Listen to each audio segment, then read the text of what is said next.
বছর পর আমরা এখানে মন খুলে মিছিল করে উপস্থিত হতে পেরেছি।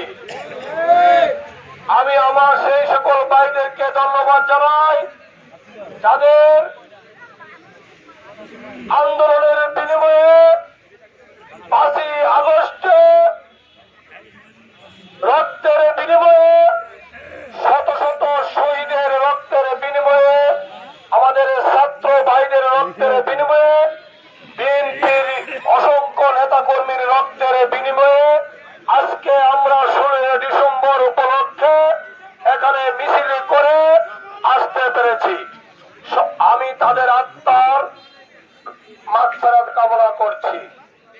সংগ্রামী ভাইরা আমার, আপনারা ভালো করে জানেন এই কসবা উপজেলায় একজন কুখ্যাত আইনমন্ত্রী ছিল, যার নেতৃত্বে এই কসবা উপজেলার অনেক ভাইদেরকে ক্রস ফায়ার করে হত্যা করা হয়েছিল। আমাদের 10টি ইউনিয়ন একটি পৌরসভাতে আমাদের বাড়িদেরকে মিথ্যা মামলা দিয়ে অবৈধভাবে তাদেরকে জেলে ভরা হয়েছিল।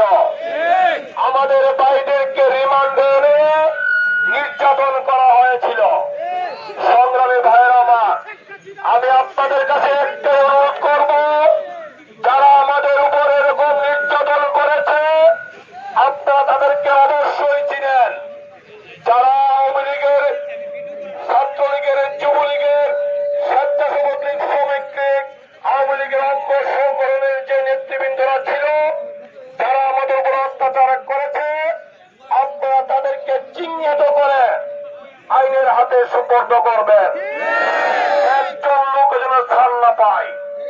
সংগ্রামী ভাইয়ের আমার, আরেকটি কথা বলবো, যারা 17 বছর আমাদের সাথে আন্দোলন করেছে তাদেরকে কেউ ধাক্কা দিবেন না,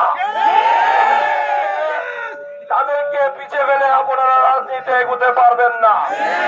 যারা আওয়ামী লীগের দূষণ ছিলেন, যারা আওয়ামী লীগ করেছেন, তারা আমাদের এই বিএনপিতে আর কোনদিন স্থান পাবেন না। আমি উপজেলা বিএনপির সাধারণ সম্পাদক হিসেবে বলতে চাই, যতদিন আমি থাকবো ততদিন আওয়ামী লীগের কোন নেতা কর্মী, আওয়ামী লীগের দূষররা যারা নব্য বিএনপি সাজতে চায় তাদের স্থান হবে না।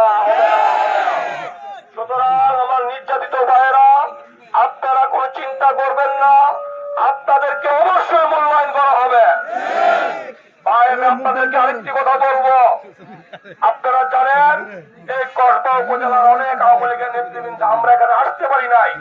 আমাদেরকে যখন আমরা পুলিশে ফোন দিতাম, ভাই কম লোক নিয়ে আসবেন না, এখানে আওয়ামী লীগের লোকেরা বাধা দিবে, লাঠি সোটা নিয়ে দাঁড়িয়ে আছে, সেই কথাগুলো আপনারা মনে রাখবেন। তারা এই বাংলাদেশের স্বাধীনতাকে লুণ্ঠিত করেছে। বাংলাদেশের বিজয় দিবস তাদেরকে পালন করতে দেওয়া হবে না। তারা যেন শহীদ মিনারে ফুল দিতে না পারে সেদিকে সজাগ দৃষ্টি রাখবেন। তারা স্বাধীনতা বিরোধী, আমাদের ভাইদেরকে গুলি করে হত্যা করা হয়েছে। সুতরাং তাদের স্থান এই কসবার মাটিতে আর হবে না। আপনারা জানেন আমাদের প্রিয় নেতা আল্লাহ কবির আহমেদ ভূঁইয়া ভাই, ওনার নেতৃত্বে আমরা ঐক্যবদ্ধ ছিলাম, ঐক্যবদ্ধ আছি, ঐক্যবদ্ধ থাকবো। আমাদের বাংলাদেশের স্বাধীনতা ঘোষণা করেছে শহীদ প্রেসিডেন্ট জিয়াউর রহমান। এর উপরে বাংলাদেশের কোন নেতা ছিল না, নেতা আর আসবেও না।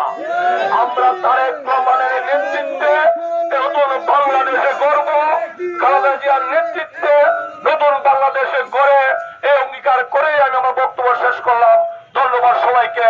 বাংলাদেশ জিন্দাবাদ, বাংলাদেশ জাতীয়তাবাদী দল জিন্দাবাদ, শহীদ জিয়া অমর হোক, দেশ নেত্রী বেগম খালেদা জিয়া জিন্দাবাদ, তারেন্দ্র রহমান তারেক রহমান জিন্দাবাদ, আল্লাহ কবির আহমেদ ভূঁইয়া ভাই জিন্দাবাদ, জিন্দাবাদ, জিন্দাবাদ।